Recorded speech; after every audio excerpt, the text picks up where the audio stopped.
Anyway, I really want to, like, obviously this weekend we saw Carlos Thomas Jr. guest posing. We saw Justin Shire win his pro debut. Last year we had Crizzo, we had Andrew Jacked. For 2023, who for you is the most exciting newcomer and why? Thomas Jr. is for sure freak. I mean, Jay Cutler actually asked me if I've seen the footage. I said no, and then he sent it to me, and I've seen it. This is that once in a lifetime freak that wants to see it. He has a crazy amount of thickness and a size for this kind of shape, right? So he's a shapely monster. It's not just put together in any which way. He's very balanced and wide and round, small waist, craziest legs. He's going to make a mark to the point. I mean, listen, he's challenging Labrada and Andrew Jack. Yep. He could easily enter any other shows before, and that's a challenge. And as a matter of fact, so do you have any knowledge on his medical situation? That because he had to pull out of the New York Pro.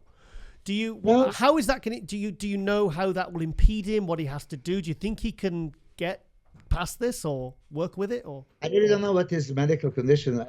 You know, when you talk to him, you always talk to his father. His father is always with him. Yeah. His father would be on the stage with him if he could be. So his father sent me some pictures of him a couple of weeks ago and saying how he's going to shock the world and everything, right? But he didn't touch the subject of the any illness. I don't even know. Do you know what's about? I might be colitis, but it's something along. He's got because he was supposed to do the New York Pro, and he pulled out, and now he's having to push it back to Texas. But I've got a funny feeling that this might be the thing that impedes his ability to get in condition. I don't know. Now there's two things that I think potentially could hold him back. One is the conditioning with the health aspect. I don't know whether that's a problem. I'll have to get more information. And two is back when he turned pro at the 2021 Nationals was lacking. And I noticed in that guest posing, he didn't hit any back shots. So maybe like Crizzo, his back is good, just not like everything, like the legs and the arms. I mean, he's incredible. So I don't know whether we've got like a Gary Stridham situation where he turns to the back and it's like, Yeah. I want to see if I have a last spread from Jay Cutler that he sent me of Thomas, because last spread from the back, it looked good. Okay, because his back in the frontal bicep, I mean, it comes out like bloody Dorian Yates's, like, you know, the real thick, full hanging lats. Yeah, this one. Okay. But I'm sending all these pictures to Jay from '99 competition, beating him just to remind him. Oh, okay. Cool. Yeah. I mean, this is the video that he sent me, right? Yeah. I mean, look at the legs, look at the arms. Yeah. I mean, it should be the point when he turns around. If he turns around, I'm going to turn the. But listen, okay. So you're always Mr. Nice Guy, and you're not going to assume anything, you know. Because for me, when they pull out from a medical reason, right? You know, he's supposed to compete somewhere earlier. He was just not in shape. So how can he go to the promoters or to federation and say, okay, I sign up for the contest and I'm not ready?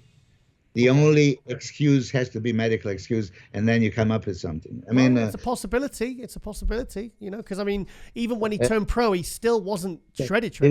Oh, okay. Let's have a look. Hang on. Here we are. Moment of truth. That looks good. That looks good to me. Okay. I'm relieved. He did a my thing. I do like 3 minutes front and 1 second back. Yeah. All right. So anyway, I mean, he looks generally healthy and everything, so he's young. Yeah. So don't read between the line like, oh, maybe something is gonna hold him back. Maybe this, you know, it's always look. he would be penalized $5,000 if you sign up for a contest and you don't show up. Okay. So, and you would have to have a like medically approved, stamped by a doctor back in the day. Excuse. Cool. Yeah. Sorry, no, just double checking the lighting as we're. I've got a thing to adjust. So okay, then fair enough. Okay, well, because I want to get your take, because I think like last year it was all Crizzo and Jacked. I mean, it's like, and those two, I think they delivered last year. Oh, absolutely. And Thomas is going to deliver, I'm sure. But now Justin, okay, that you mentioned, going into the show, just seeing the pictures, you know that I'm a shaped guy. I love to see that extra and V tapers, super small disappearing waist, you know, flaring lats. I loved it. I was like, woo, I couldn't wait. Yeah. But when I see on the stage, yeah, he is still not ready for the Olympia level. He's still not big enough. I think so. His legs, I mean, pay attention. And I'm going to point out some things and people are going to just be pissed off.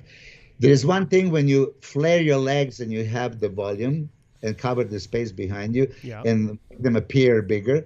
And then when you walk and in between when you see the actual volume. So if you look at the pictures from, let's say, pose down, there are many moments that you can see actual volume of that leg. It's just not there, right? And you cannot be frozen on the stage in that one position that goes, okay, you have legs.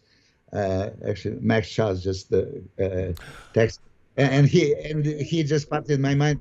Remember when he would flare the legs for a moment, he could get away with it, but he doesn't keep it. So when you don't keep it in between, judges are going to see, okay, you still need legs. So Justin needed dramatically better, bigger legs. He was not good from the back. I didn't see the real high definition footage. So as Tyler Mannion rightfully said, don't judge by the video footage, stream, pictures, Instagram, and all that stuff. You're not there.